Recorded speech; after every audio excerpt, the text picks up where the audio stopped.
মাত্র 4টা দিন সংসারে হাল ছেড়ে দিয়েছি, তাতেই এই অবস্থা। যদি মাঝখানে গিয়ে কোথাও থাকি তাহলে কি হবে কে জানে।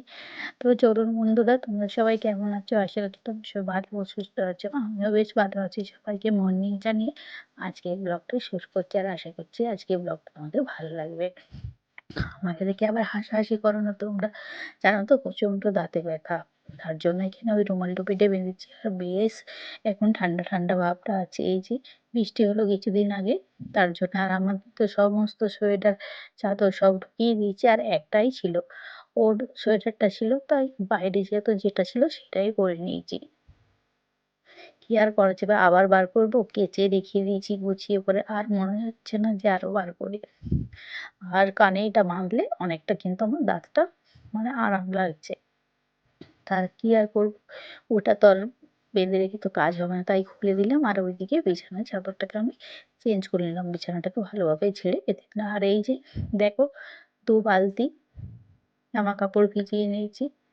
ওই যে কটা দিন গেছি, তাও তো এখানে মায়ের বাড়িতে সমস্ত কিছুটা আমি গুছিয়ে বাগিয়ে নিয়ে এসেছি কেচে। আর এখানে ছিল তোমাদের দাদা ভাই জামা কাপড়গুলো, তো সেগুলোই ভিজালাম। আর আমাদের কালকের কটা ছিল, তো কালকে কিছু কাজ বাগিয়ে রেখেছিলাম। আর আজকে কাজের তো আর শেষ নেই, সংসারের একটার পর তো একটা কাজ তো থেকেই থাকবে। জন্য মনে হয় কোথাও যাব না, ঘরেই থাকবো। আর একেবারে ইচ্ছা হয় যে না, যেতেও তো হয়। মাঝে মাঝে যতই কাজ থাকুক, যতই যাই হোক, মাঝে মাঝে বেরোতেই হয়। আর এই যে চলে এসছে এখানে রুটি খেতে। ওকে আজকে রুটি দিইনি, আজকে বিস্কুট দিয়েছি। ওকে বিস্কুট দিয়ে ঝাটপাটটা দিয়ে চলে এলাম এখানে বাসন কটা ধুতে।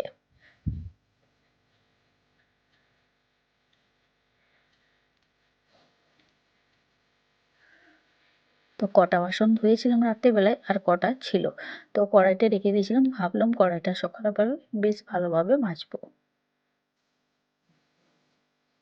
তো এখানে আমার বাসন ধোয়া সব কমপ্লিট হয়ে গেল। আর এটা গামলার মধ্যে এখন রেখে দিই, পরে এগুলো জল ঝরে গেলে তারপরে এখানে রাখবো।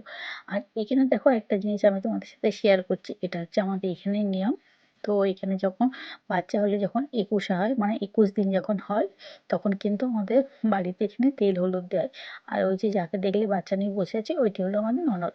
মানে এটা আমাদের জেঠিমাদের বাড়িতে এসছে, আমাদের নিয়ম আছে যে তেল হলুদ আনতে হয়, আলতা করতে হয়, সিঁদুর করতে হয়। তার জন্য এখানে এসে ওইখানে পরে নিলাম, তারপরে চলে এলাম। এসে ছেলেকে খাবার দিয়ে দিলাম, বলতে মুড়ি আর চপ। ও স্কুলে যাবে, তারপরে দুধটা গরম করে নিচ্ছি। কাচাকুচির পর তারপরে কিন্তু চান করব। তো ভাবলাম সকালে যেহেতু দুধটা নিয়ে এসছে, আগে এটাকে গরম করে দিই, তা নাহলে নষ্ট হয়ে যাবে। আর ছেলের টিফিনটাকে সাজিয়ে দিয়েছি, ওকে কেক, বিস্কুট আর চকলেট দিয়ে দিয়েছি। তো চলো, ছেলে তো স্কুলে চলে গেল, এবার আমি আবার কাজে লেগে পড়ি। কাচাকুচির পর কিন্তু চান করতে হবে। আজকে যেহেতু সোমবার, পুজো আছে। আজকে মেয়ে পুজো করবে না, আজ আমাকেই পুজো কিন্তু করতে হবে। তো খুব একটা রোদ দেয় না, তো যেটুকু রোদ দিচ্ছে, তো ভাবছি জামা কাপড়গুলো শুকিয়ে যাবে। উল্টা পাল্টা যদি করে দিই নিশ্চয়ই শুকিয়ে যাবে। আর সেরকম মোটা মোটাগুলো কাচি না। আর বিছানার চাদরটাকে রেখে দিয়েছি, ওটাকে কালকে কাচবো। আজকে যেহেতু 2 বালতি হয়ে গেছে।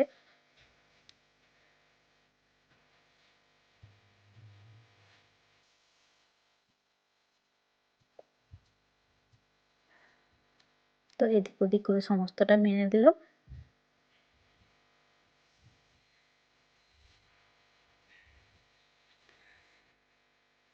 তো চলো, জামা কাপড় মেলা কিন্তু একদম কমপ্লিট হয়ে গেছে। এবার চান করে চলে এসেছি পুজো করতে। আগে ঠাকুর ঘরটা ভালো করে পরিষ্কার করে নিচ্ছি, কালকে যেহেতু এসে পুজো করা হয়নি।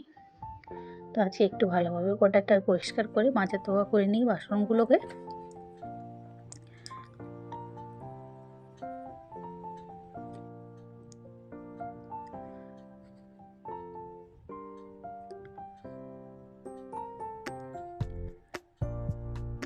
তো এখানে আমার ঠাকুর ঘরটি মোছা হয়ে গেছে। আর আজকে ফুল বলতে বেশি কিছু হয়নি, এখানে জবা ফুল আর একটা ধুতরা ফুল আর কিছু বেলপাতা। আর বেলপাতা এই কচি কচি হচ্ছে, আর এখন কচি কচি বেলপাতা কিন্তু খুব সুন্দর লাগে দেখতে। আর যেদিন ফুল পাবো সেদিন কিন্তু অনেক ফুল থাকে, আর যেদিন ফুল পাওয়া যাবে না সেদিন হয়তো 2-1, তখন 2-1 দিয়েই কিন্তু সেরে নিই পুজোটা।